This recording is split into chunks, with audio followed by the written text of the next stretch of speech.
Peace.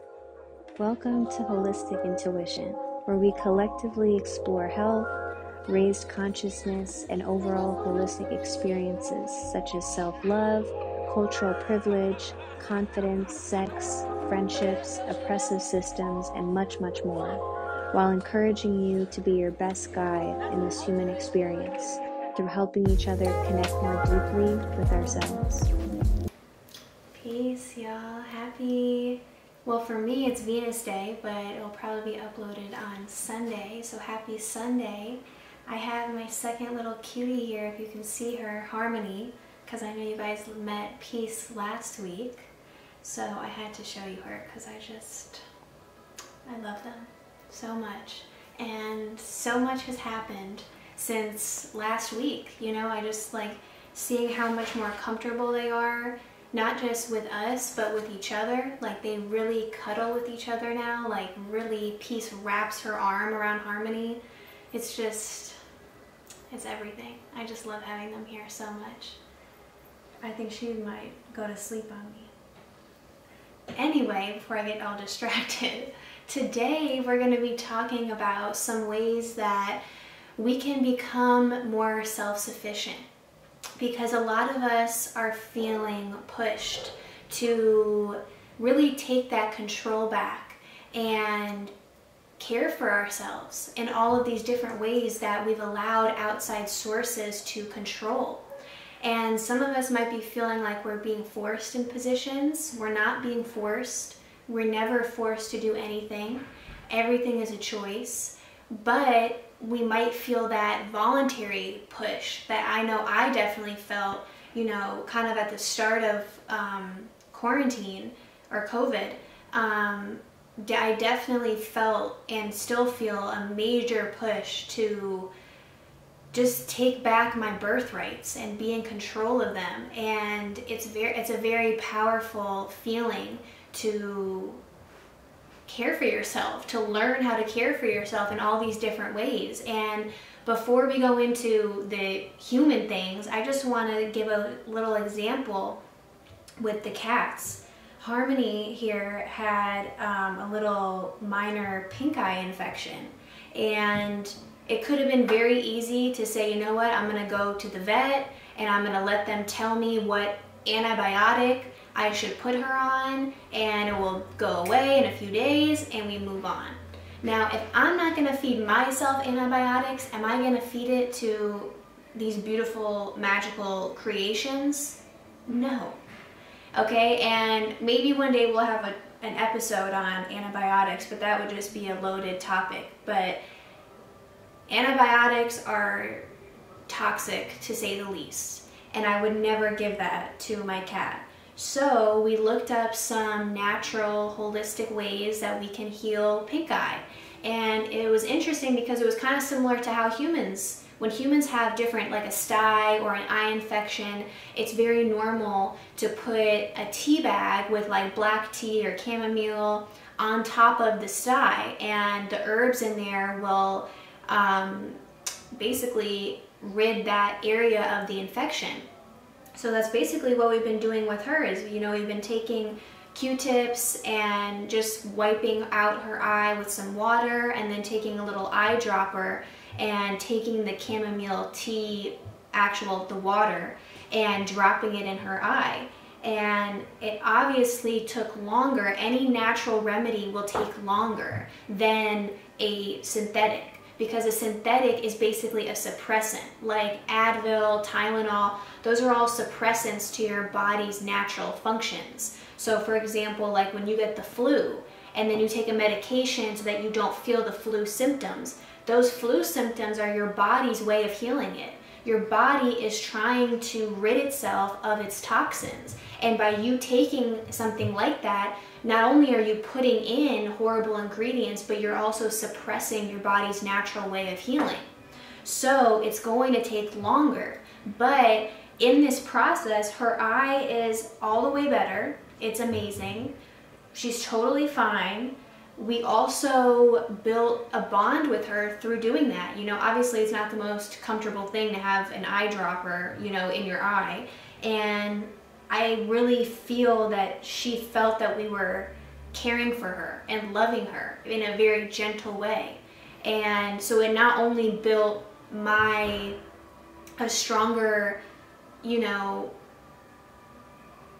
I don't even want to say belief, it's not a belief, just a stronger knowing of herbs and their magical purposes, but it also, you know, strengthened our bond. And none of that would have happened if I just would have said, you know what, let's just go to the vet.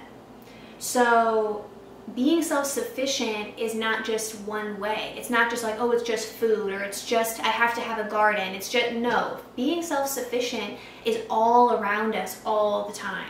And it was very prevalent with the cats. So I'm just really grateful that, you know, we did help her in that way naturally.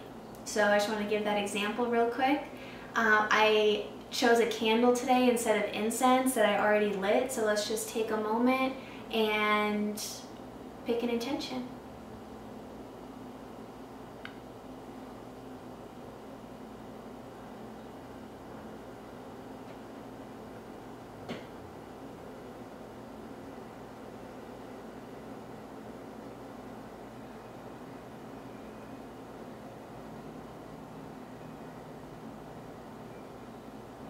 Okay. All right. We all ready? So I'm going to give 2 different ways, and then we're going to kind of go into each one, but 2 ways that we can be more self-sufficient in kind of like a beginner intro type of way. You know, a lot of people, when they think of self-sufficiency, like I said before, we think of like, I need to have a big plot of land and learn how to grow everything and know how to harvest it. And while that's definitely a dream of mine, and I think a lot of people now, that's something that's a little more long term, and it doesn't have to be in those, you know, bigger type ways. So one of the first ways that you can become more self-sufficient right now is with making your own products. And you can start very small. So what do I mean by products? Number 1, I mean food. And number 2, I mean body products. So with food was one of the first ways that I became more self-sufficient. And at first, to be honest, it kind of seemed like a lot. And it really wasn't at all. It was just something that I had to get used to, okay? Don't allow something that feels new to be categorized as, oh, this is a lot to do now. No, this is just a shift from, instead of buying almond breeze at the store with all the harmful chemicals that they put into it, I'm gonna make my own milk. I just made my own milk with this burdock latte, and I made some hemp milk. It takes 2 minutes and 30 seconds because it takes 2 minutes to blend, and the other 30 seconds is to put in the hemp and the water and whatever seasonings you want. So it's so easy, and it's so much more worthwhile because you know what's going in your food. You're a part of that process. I always talk to my nourishment because plants are living, water is living, and it will take the energy that you give it, and that energy is then being put inside of your body when you nourish with it. So it's a very fulfilling process for me, and it's extremely easy. It's so easy to make your own milks. Hemp milk, coconut milk, almond milk, walnut milk. The only thing about nut milks, especially walnuts and like Brazil nuts, is you always want to soak your nuts before you blend them. So you want to soak them for at least a few hours. Walnuts you can do longer.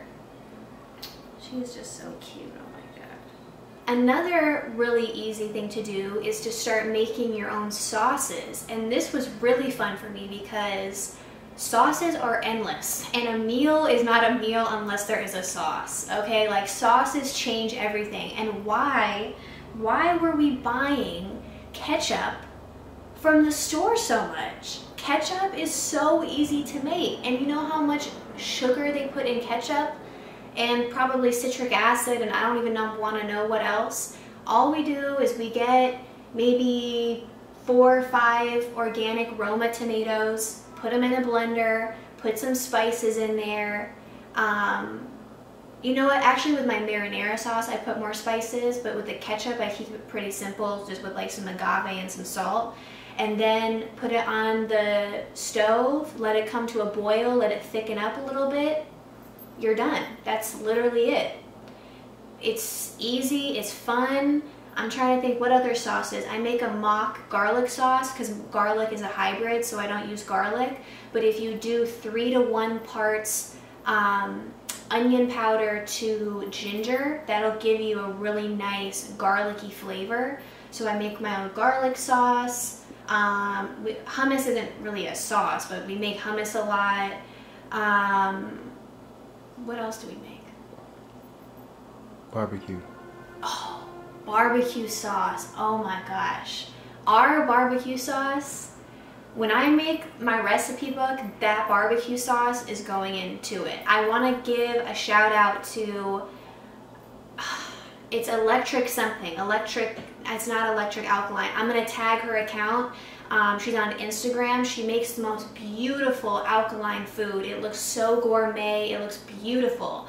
And she helped me figure out the barbecue sauce, and then I kind of altered a few things. But basically, it's made out of tamarind, dates, and then I put in some liquid smoke, which is really great to give it that like barbecue-y grilled kind of flavor.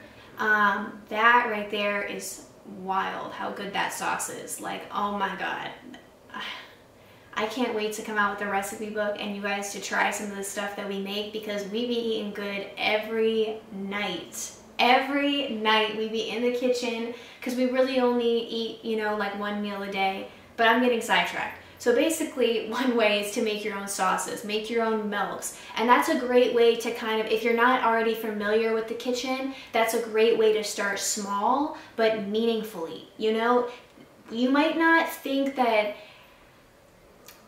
picking up milk at the store is a big deal, you know, like, oh, it's just almond milk, it's fine. It will make a difference. And when I have those few moments where I don't have an alkaline milk and I, like, for example, I get something out, I feel it in my stomach. And, you know, my body has gotten much more sensitive since I've been treating it with more love. But I definitely feel the difference when I go out and I have some milk with some bullshit in it versus at home.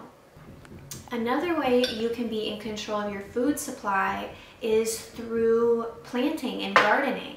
Now, if you do have access to a backyard or like a bigger gardening space, definitely take advantage of that. But if you don't, I'm in an apartment, for example, you are not just deterred from gardening completely. You know, there's a lot of great plants that you can grow as long as you just have a little bit of sunlight. You know, if you have a nice windowsill with some sun, you don't need much to grow certain plants and herbs. Like, for example, green onions. You can just let them sit out in a cup of water and they will just keep growing and growing and growing, and you just cut off the top whenever you want to eat it and you have green onions forever. That's just a small example, but kale. Kale is very easy to grow. It grows extremely quickly. You know, certain plants take longer to grow. Like if you want to grow like an avocado tree, it still is not super long, but it's going to be longer than kale. But you can experiment. You can look up different things that you're interested in eating. You know, don't grow something that you're not going to eat, obviously. But yeah, you don't need to have a big space to be in control of your food. And secondly is being in control of your products that you're putting on your body. It's not just important what you put in, you have to make sure that what you're putting on your largest organ, which is your skin, is healthy and is actually going to nourish you. And when I was younger, I had a lot of skin issues, and it was first and foremost 100% was from my diet. But, well, let me not say 100, maybe like 90. But the other 10%, when I think back to the products that I was using on my body, oh my gosh, like there were so many chemicals in there. I remember one time I went to the dermatologist, all chemicals that she was prescribing to me. and your body is not going to react well to that. And yeah, maybe if you know, certain things like, what is it called? Accutane, that really, really strong acne medicine. Yeah, you're gonna see results. Of course, your pimples might clear up, but now you have all these other issues that are coming up. Is that worth it? When you can have a much better long-term result without having all those chemicals on you? Of course. So, for example, shampoo. Shampoo is very easy to make. I might link a little recipe down below. I oil cleanse for my face, so I don't make my own oils, but I'm not relying on something that can be taken away, if that makes sense. So for example, there's a really great brand, and I hope I pronounce it right, TikuriCollection is a really great brand of oils that we use for a lot of different things. Ra, my partner, he uses it for his hair. She has another one for locks. She has all different types of really great nourishing oils, and that is really important to me because let's just say, for example, they said, okay, the stores are out of stock. There's nothing in the grocery stores anymore. That's normally where I would get my oil, like my rose hip, my argan oil, all that. Once you find small business owners, and in particularly, I like to support Black Indigenous business owners because it is much more meaningful to me. You know, where you place your dollar has major significance. And it's not just about giving it to a marginalized community, it's also the relationships that I build with those people. And it's not just about buying a quality product. I want a quality product from a quality person because the energy that goes into that product is important. She's making the oils, she's growing the plants, she's pressing and making the oil. And all of that intention, all that energy is going into that. And if that energy is misaligned, if it has low frequency, low vibrational energy in there, and I'm putting it on my face, where do you think the energy is going? Energy cannot be created or destroyed. So if I'm buying argan oil from Whole Foods versus getting a facial oil from a small business owner that I actually enjoy, that's a major difference. And on top of it, like I said, I'm supporting someone that I feel much more comfortable supporting.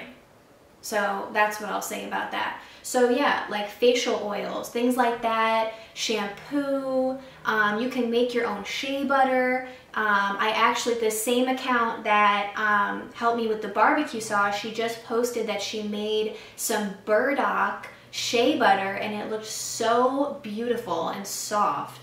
But I mean, all these things are endless, and have fun with it. You know, maybe put different essential oils in them. Try out different smells. You know, different smells bring up different memories. Our memories and our senses are very interconnected. So it might bring you back to a childhood memory. It might bring, you know, remind you of a person. So these are all really fun things to get into. This is not like a chore, like, oh, now I have to do, that's kind of how I used to think about it before. It's like, oh, now I have to change my deodorant. Oh, now I have to do this. And it's like, no, that perspective was very flawed. This is a beautiful opportunity that I have access to these things and that I have higher awareness that I know what's going on or in my body.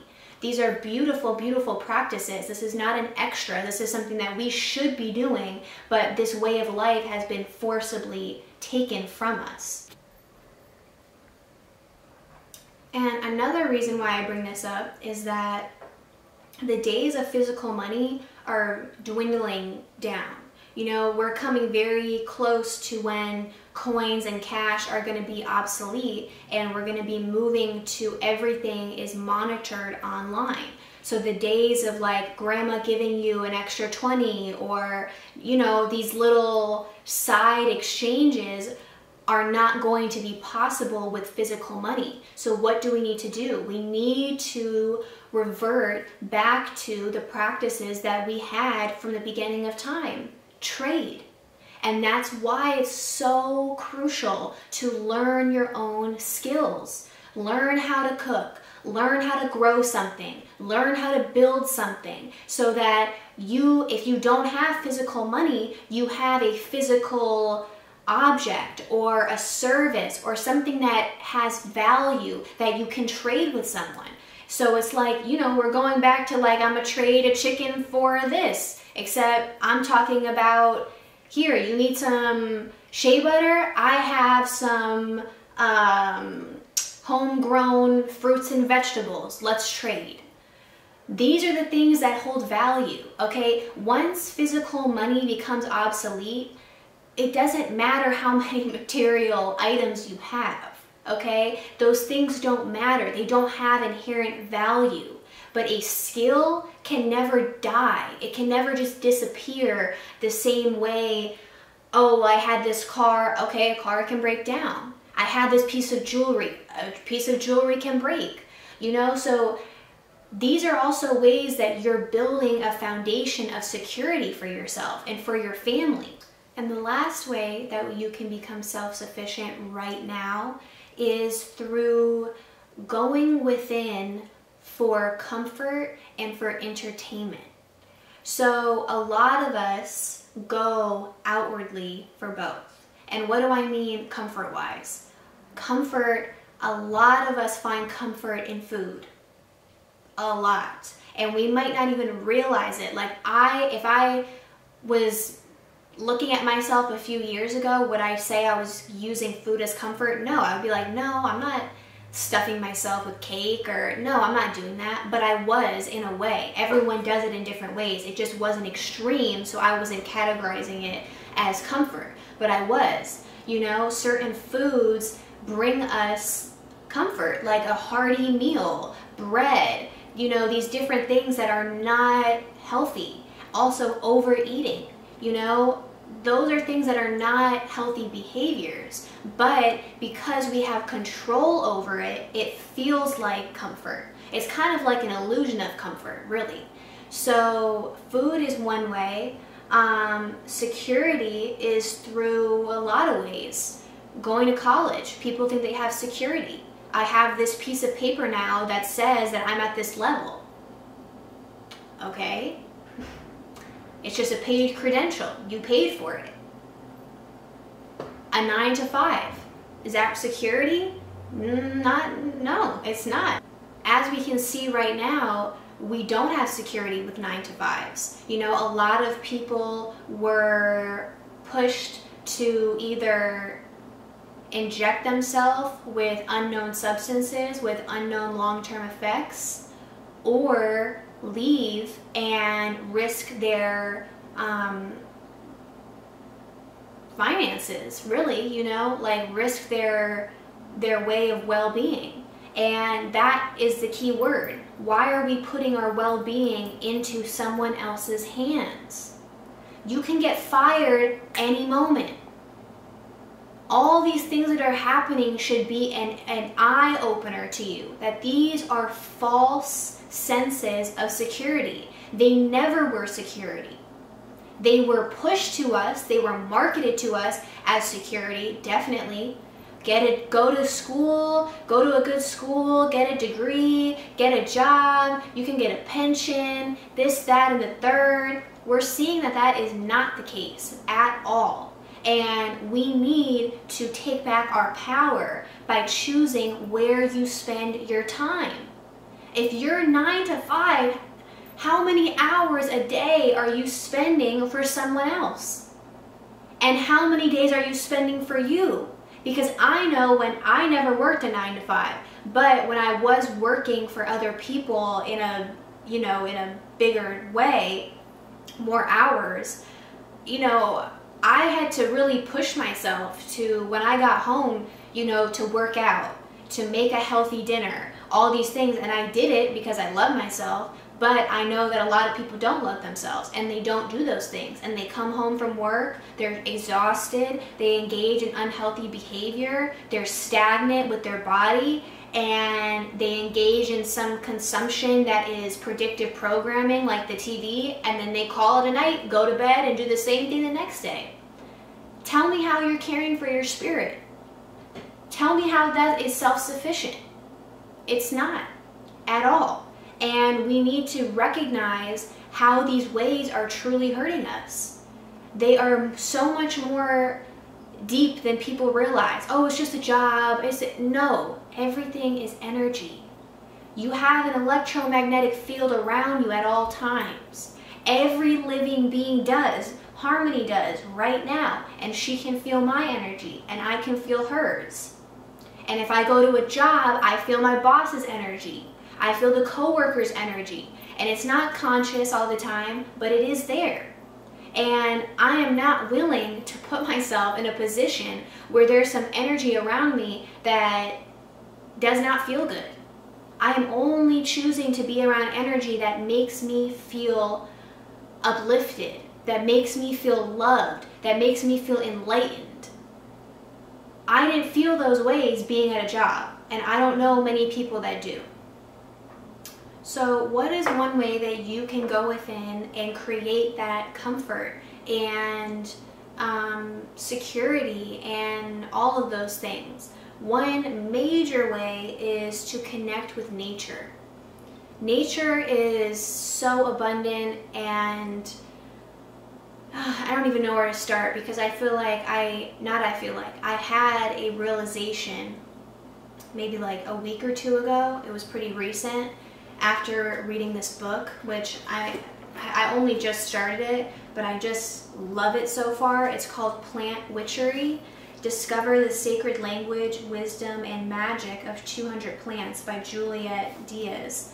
And she really just awakened me even more to how magical Mother Nature is, and how truly everything is alive around us. You know, we know that plants are living beings. We know that they communicate with each other. They are so smart. It's unbelievable.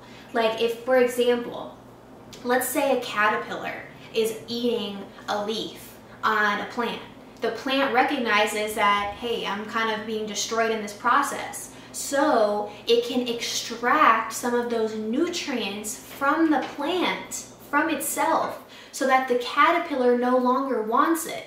And then it goes a step further and communicates with the plants around it and says, hey, there's danger. You better watch out, and you better do the same thing that I did.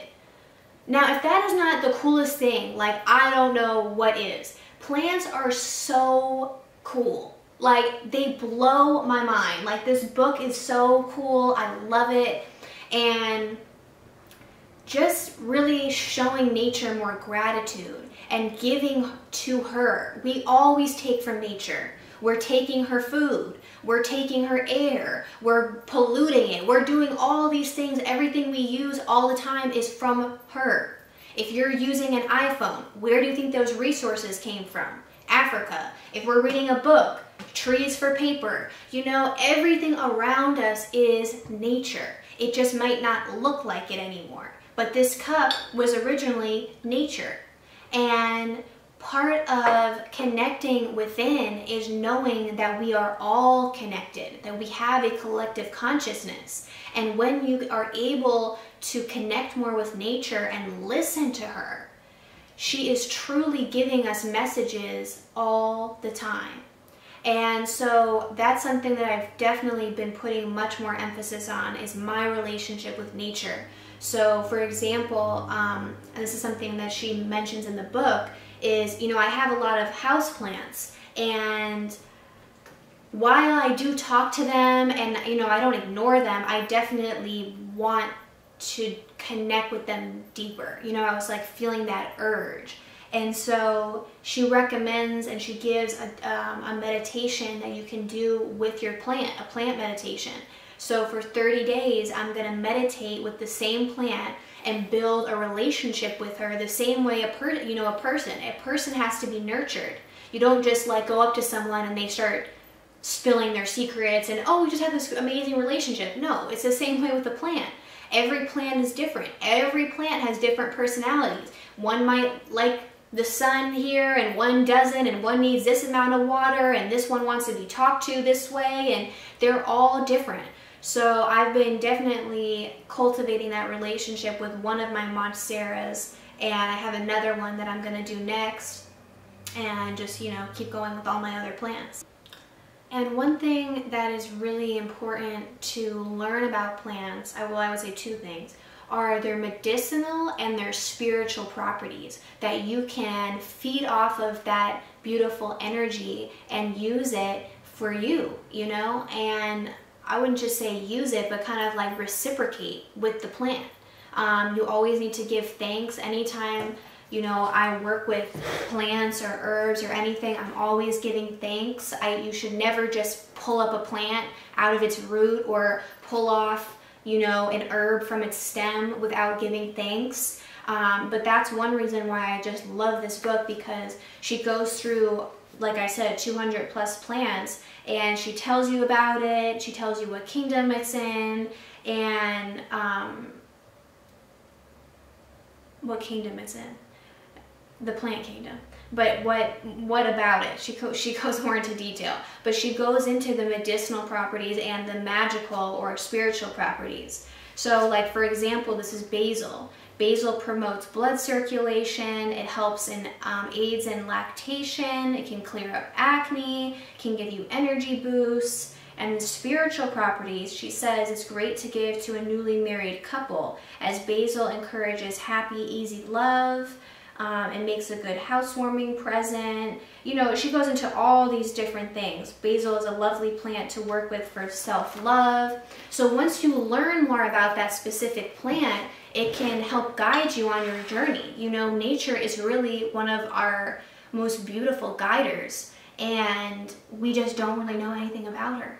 We know what every fast food logo looks like, but most of us can't recognize 3 plants when we go outside.